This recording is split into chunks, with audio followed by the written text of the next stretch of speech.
요즘 행간에 영화 한 편이 흥행하여 이슈가 되고 있습니다. 그 영화의 제목은 신과 함께라는 영화입니다. 영화의 내용을 보면 현대를 살고 있는, 그리고 과학이 발달해서 생각하지 않을 것 같은데도 사람들은 사후에 대해서, 그러니까 죽음 이후에 대해서 큰 관심이 있는 것 같습니다.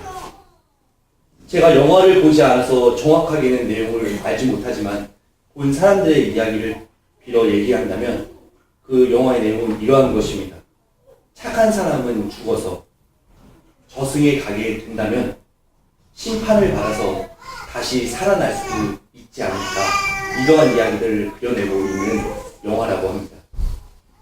이러한 내용을 본다면 대개의 사람들이 생각하는 그것이 죽음 다음에 어떠한 일이 있을 것인데 아마 착하게 살면 좋은 일이 있지 않을까, 이러한 생각을 보편적으로 하고 있는 것 같습니다. 이렇게 사람들의 생각에는 우리 자신의 노력을 통해서 무언가 지속적으로 노력한다면 자신의 삶을, 아니 죽어서까지도 좋은 방향으로 만들 수 있지 않을까, 이렇게 믿는 것 같습니다. 그러니 사회에 대한 관심에 있어서도 착하게 살면 좋은 일이 있다는 영화를 그리고 있는 것이 아닐까 생각해 봅니다.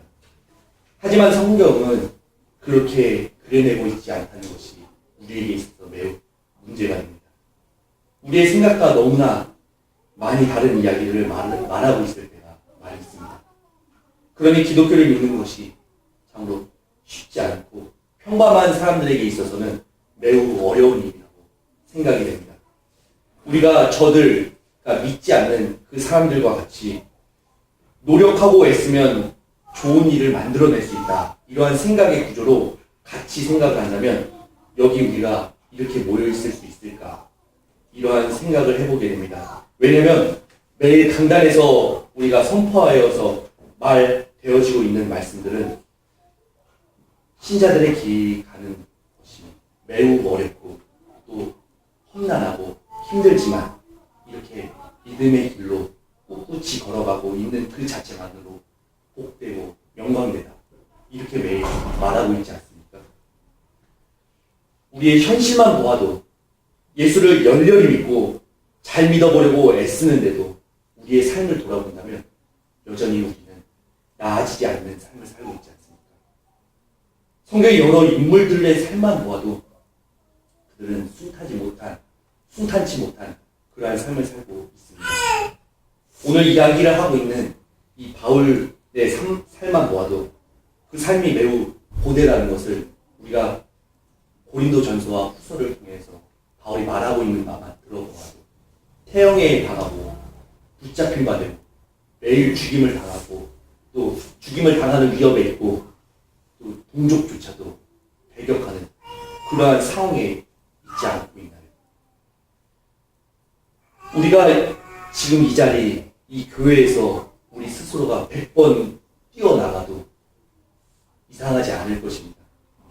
우리가 기본적으로 생각하는 그 이성적인 사고방식으로 생각하면 말이죠. 하지만 복된 삶이 무엇인지 아는 우리들, 이 신자들은, 그리고 성경의 진리를 믿는 성도들은 뚝심이 있어 인내하기 때문에 뛰쳐나가지 않습니다. 지금 바로 현실의 결과가 보이지 않아도 우리는 좋습니다.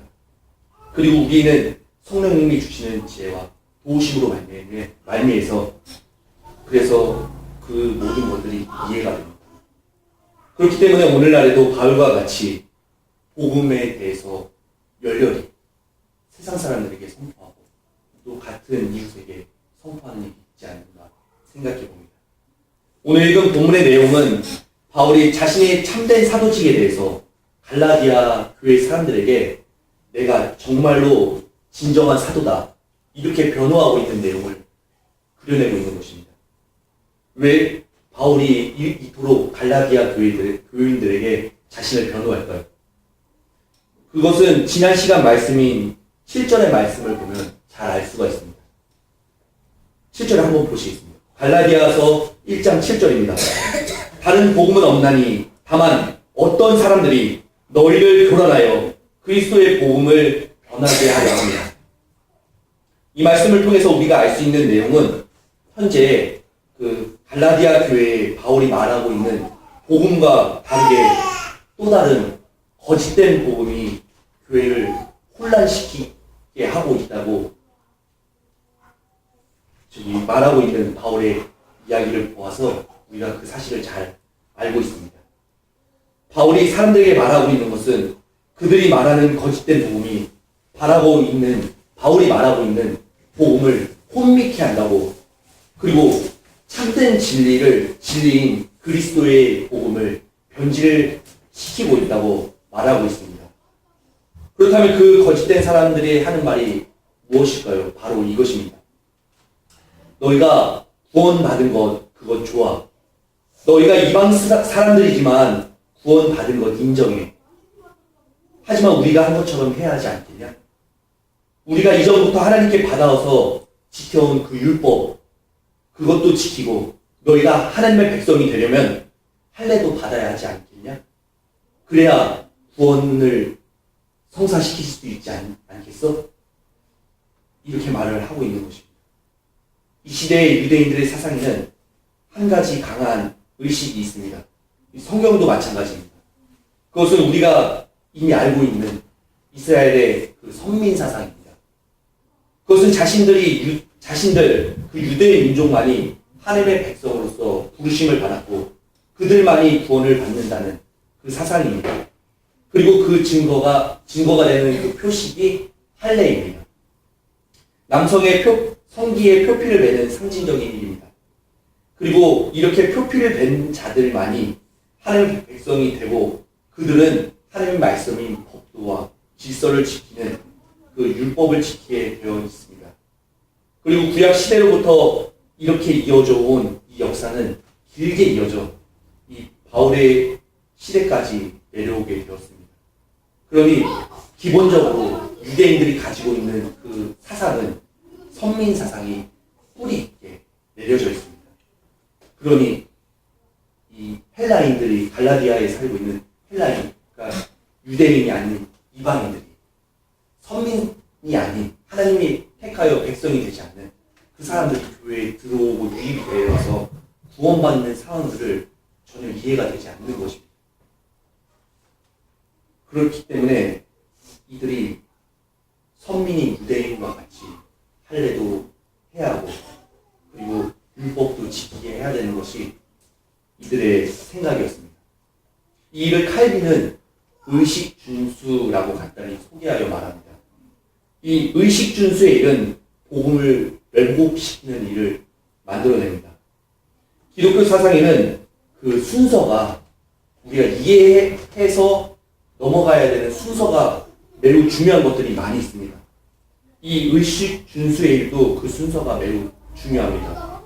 내가 무언가 노력을 해서 받을 것인가, 아니면 받은 것이 있기 때문에 책임을 다하여서 해야 하는 것인가 하는 의미를 우리에게 깊이 심어주기 때문입니다. 이 유대인 기독교인들의 사상에는 의식준수의 순서가 뒤바뀌어 있습니다. 잘 들어보십시오. 이 사람들 유대인들에게 중요한 인물이 한 명 있습니다. 그 사람은 아브라함입니다. 그가 왜 중요하냐면 아브라함을 하나님께서 부르시고 그 자손의 하나님이 되시겠다고 아브라함과 계약을 맺었기 때문입니다. 이것을 성경은 영원한 언약, 히브리어로 베리트 올람이라고 말합니다. 이렇게 그들의 사상에는 아브라함의 자손만이 하나님의 백성이고 하나님은 그들만의 하나님의 것입니다. 이렇게 중요한 아브라함이라는 사람을 하나님이 어떻게 부르셨는지, 그를 부르시고 그와 약속하신 일들이 어떻게 그려지고 있는지 성경을 잘 이해한다면 오늘 의문들이 많이 풀릴 것이라 생각합니다. 창세기 15장 17절 함께 보시겠습니다. 창세기 15장 17절입니다.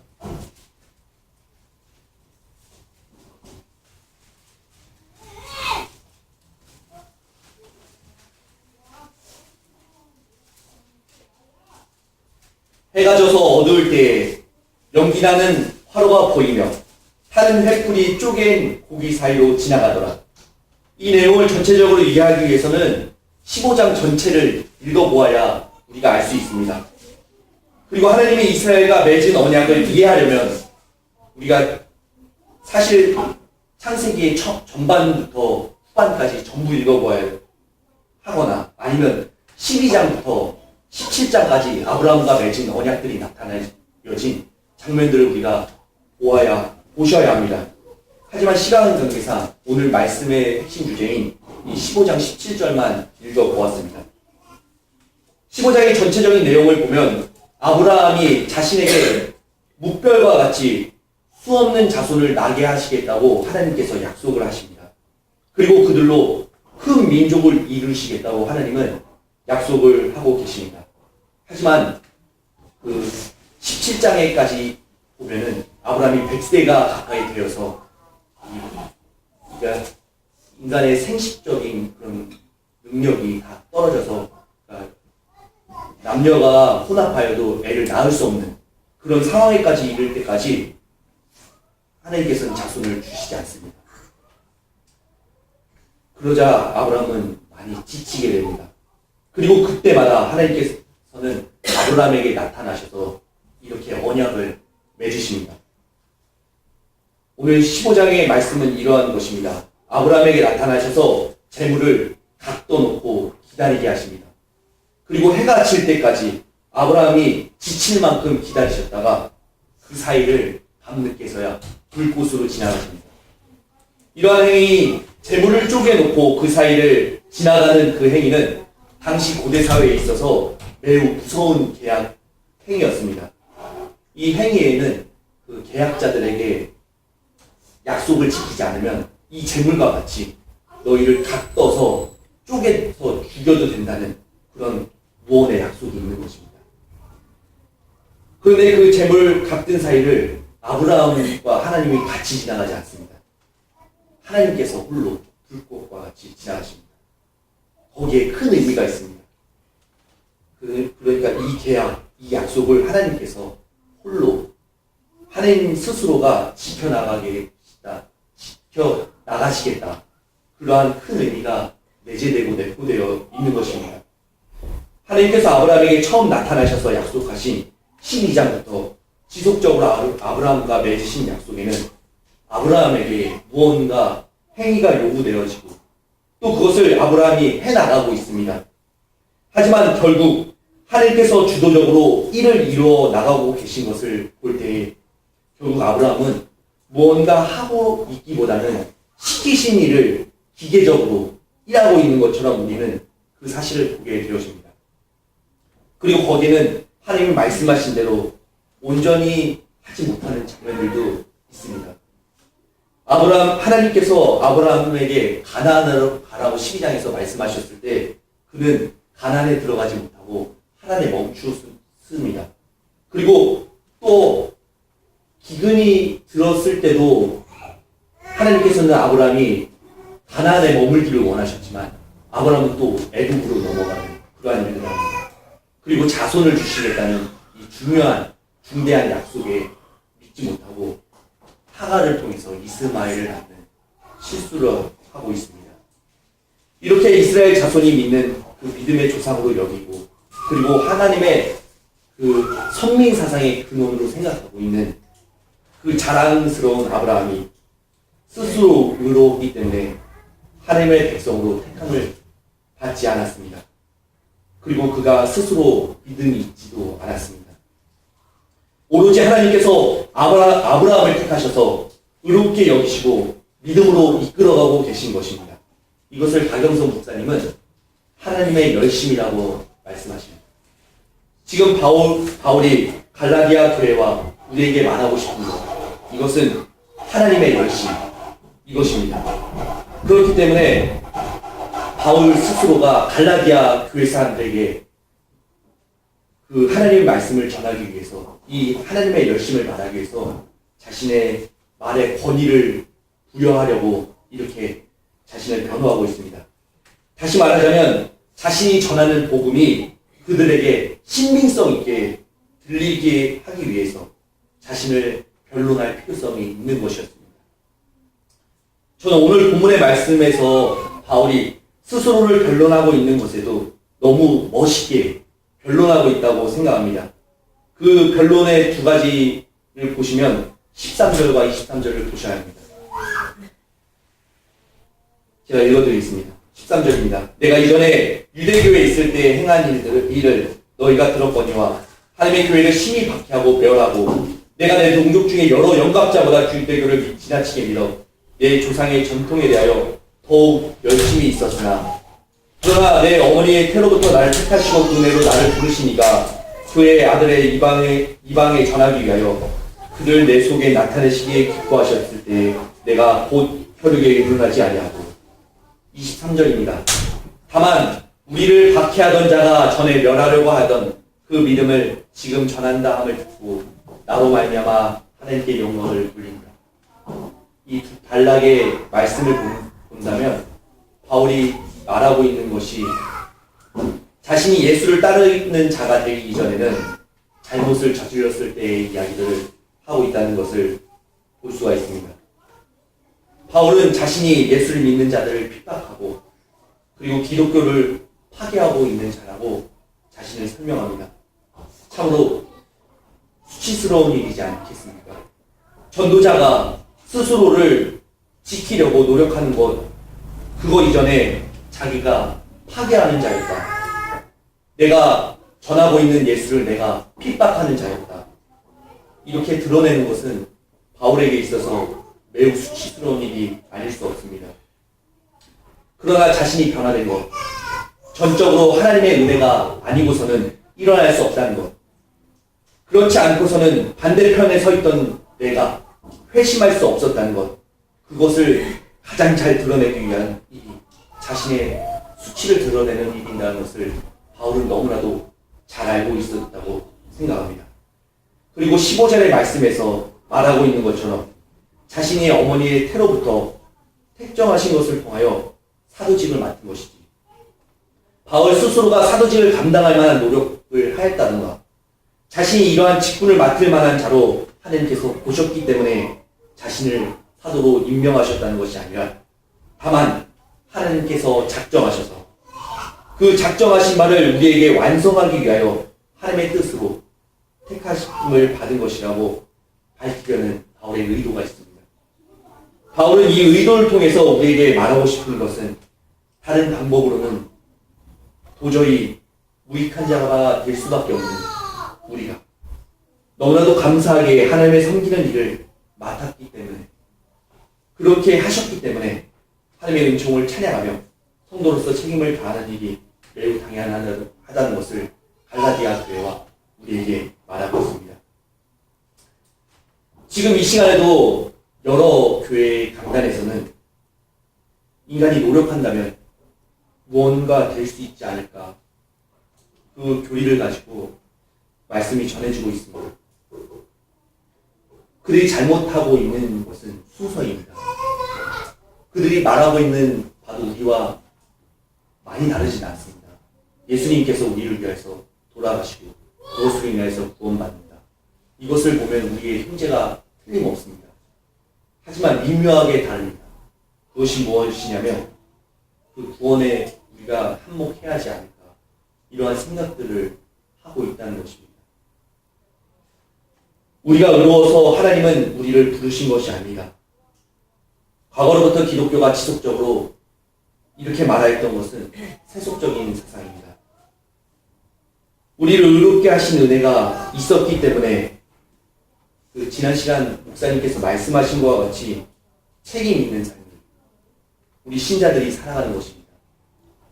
그렇기 때문에 우리가 무언가 하려 해서 우리가 무언가 획득하는 자들이 아니라 그렇다고 오전의 말씀과 같이 그냥 모든 것 내버려두는 방종된 그 목사님 동기분의 그런 교회와 같이 내용까지도 행동이 무너져서 행실이 변하여서 내용까지도 무너지는 그런 결과를 낳은 것이 아니라 우리가 조금 더 순서를 생각해 본다면 우리가 이렇게 되었기 때문에 신자로서 은혜와 은총을 받았기 때문에 책임 있는 삶을 살아가는 것이 당연하다고 생각하는 우리의 삶이 되어야 할 것입니다. 결국 이 거짓된 사도들, 그러니까 이 사람들이 어떻게까지 일을 하였냐면 베드로와 여러 원사도라고 하는 예수님의 12제자들이 있지 않았습니까? 그들을 이름을 빌어서까지도 자신들의 그 권위를 부여하기 위해서 이렇게 이야기를 베드로의 이름을 거론하고 이렇게 해서 갈라디아 교회 사람들을 혼미케 하였다고 할기는 말한 그 저서에서 말하고 있습니다. 이 어리숙한 신자들에게 자신이 원하는 방향으로 그 쉽게 조종하기 위해서 세상 사람들처럼 착하게 살으라고 그들은 말하고 있는 것입니다. 그러면 다시 부활하는 일을 너희가 볼 것이다. 이렇게 말합니다. 무언가 해야 구원을 받을 것이다. 그들은 말을 하고 있습니다. 하지만 바울과 같은 신자들, 우리 같은 사람들은 이렇게 말할 것입니다. 신자로 부르심을 받은 은혜를 받았기 때문에 신자답게 살아가자. 구원을 받은 신자답게 책임있게, 멋지게, 훌륭하게 살아가자. 이렇게 우리는 말할 것입니다. 함께 기도하십시오. 사랑이 많으신 하나님 감사합니다.